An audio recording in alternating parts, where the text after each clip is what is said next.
Olá, minhas amigas e meus amigos, chegou a hora do nosso encontro.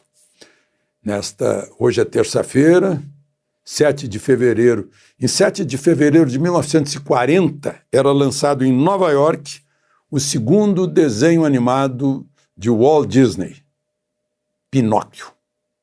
Veio depois de Branca de Neve e os Sete Anões, e depois dele veio Fantasia. Fantasia, fantástico.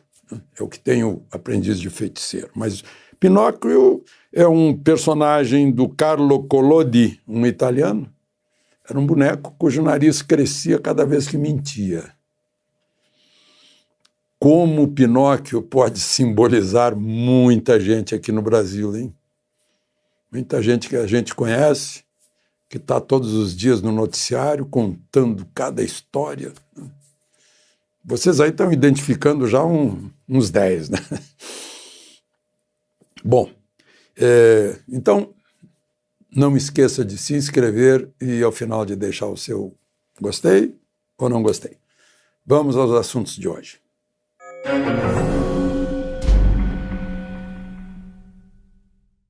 Bom, vocês devem estar lembrados que, no domingo, eu falei sobre o Palácio Alvorada com 7 suítes, 7 opções para o casal Lula e eles morando numa suíte presidencial de um hotel a R$ 6.500 por dia para o contribuinte. Pois não é que 24 horas depois de vocês me ouvirem falar nisso, eles se mudaram. Se mudaram na noite de segunda-feira. O presidente voltou do Rio, na noite de ontem, voltou do Rio e foi passar a primeira noite no Alvorada com a primeira-dama Janja. Enfim, né? Eliminou aí mais uma aresta, uma rusga com a sociedade, mas está inventando outras, né? Cada vez que fala, hoje de novo, hoje ele recebeu 41 representantes que chamam de mídia alternativa, né? Eu diria da nova mídia, né? E, de novo, se queixou do Banco Central e dos juros. Não tem como mexer na taxa básica Selic de 13,75 na atual situação. Não tem como. Seria um disparate. Né? Ele está esquecendo, eu já falei aqui, está esquecendo que no primeiro ano de governo dele a Selic foi para 26,5, o dobro daqui contra a qual ele hoje reclama.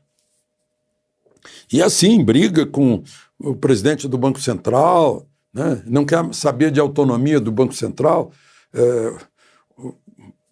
Tem gente que hoje, por exemplo, hoje de manhã na Rádio Guaíba, ao vivo, sugeriram que talvez ele estivesse provocando o neto do Roberto Campos de renunciar à presidência do Banco Central. Mas não é isso, não é uma pessoa. É o comitê que não quer cometer nenhum disparate. Né? Disparate é moeda única com a Argentina, por exemplo. Isso é disparate.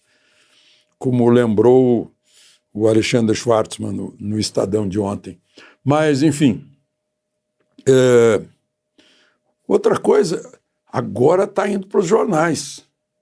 Os jornais que eu li hoje já estão estranhando essa briga que eu chamei ontem de estímulo, incentivo à luta de classes. Ele disse lá na posse de Mercadante no BNDES no Rio que tudo que está se vendo aí contra ele é a revolta dos ricos que perderam a eleição. Outro dia, já presidente da República, ele disse que os empresários ganham dinheiro, mas não trabalham. Quem trabalha são os seus empregados. Está na cabeça o discurso sindical daquela época, dos anos 70, né? E não se atualizou, né? Assim como outro líder sindical, seu ministro do Trabalho, Luiz Marinho, aquela história está tendo destaque também nos jornais. Né? A Uber quiser ir embora, pode ir. né? Eu chamo os Correios. Aí vem o carteiro para entregar você em algum endereço.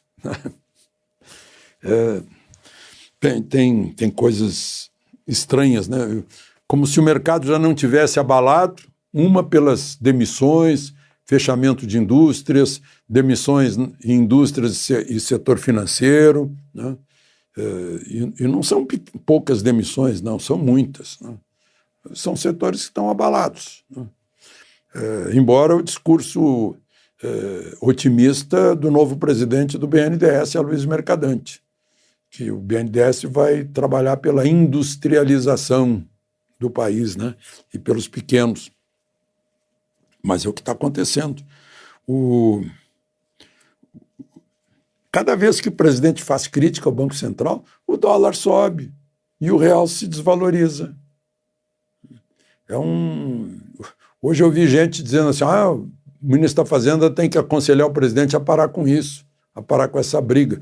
Ele voltou mais brigando do que era quando era jovem, líder sindical.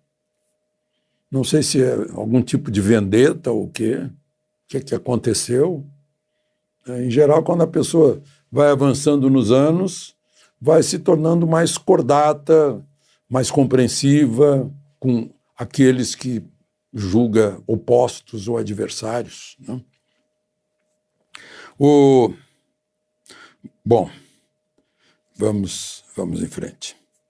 Eu queria registrar aqui um ato humanitário do governador de Roraima, o Antônio Denário. Ele veio ao Congresso Nacional e é uma viagem longa, Roraima até Brasília, né? E com a bancada do Senado de Roraima, procurou o presidente do Senado chegou a sugerir aí um movimento humanitário para socorrer os garimpeiros que estão saindo de lá. Olha só, eu recebi aqui o desespero deles. Moço do céu, tá feio aqui, ó. Tem gente sem saber o que fazer no mato. Longe demais, malária matando, tem gente morrendo demais.